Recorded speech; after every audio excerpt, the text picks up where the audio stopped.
India's biometric identification system Aadhaar is once again in the eye of a storm after the Tribune newspaper claimed last week that it had bought data for a mere 500 rupees after a third-party seller offered access to Aadhaar data on the allegedly foolproof system run by the Unique Identification Authority of India, UIDAI.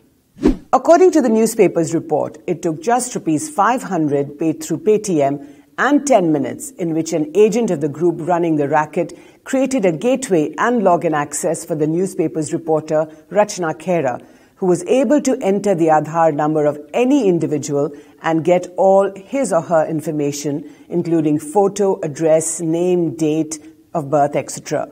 The Tribune also claimed that it paid another Rs 300 to get access to software to print the entire Aadhaar card itself. And I quote from Anjali Bhardwaj of the NCPRI. "We have been highlighting Aadhaar's breaches and exclusions for some time.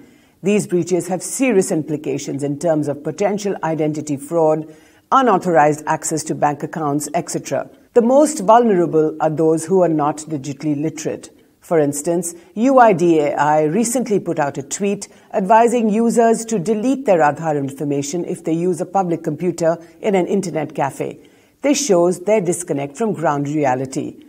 Moreover, UIDAI is intimidating all those pointing out these flaws by threatening legal action against them instead of addressing the issues raised." The UIDAI has now filed an FIR with the Tribune newspaper with the Cybercrime Cell under several sections of the IPC, for example 419, punishment for cheating by impersonation, 420, cheating, 468, forgery, and 471, using as genuine a forged document, as well as Section 66 of the IT Act and Sections 36-37 of the Aadhaar Act.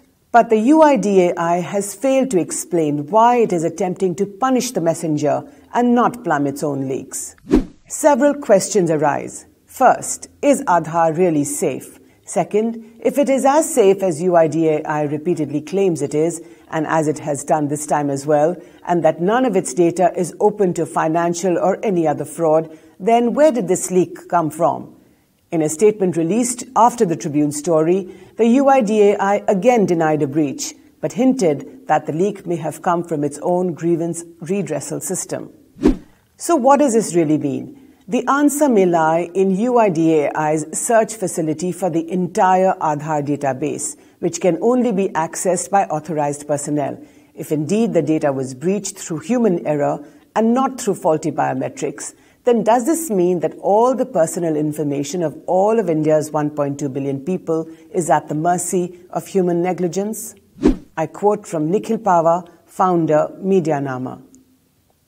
The problem with Aadhaar's claim that its biometric information in its database is completely secure is that it doesn't really matter if it's secure in the database or not.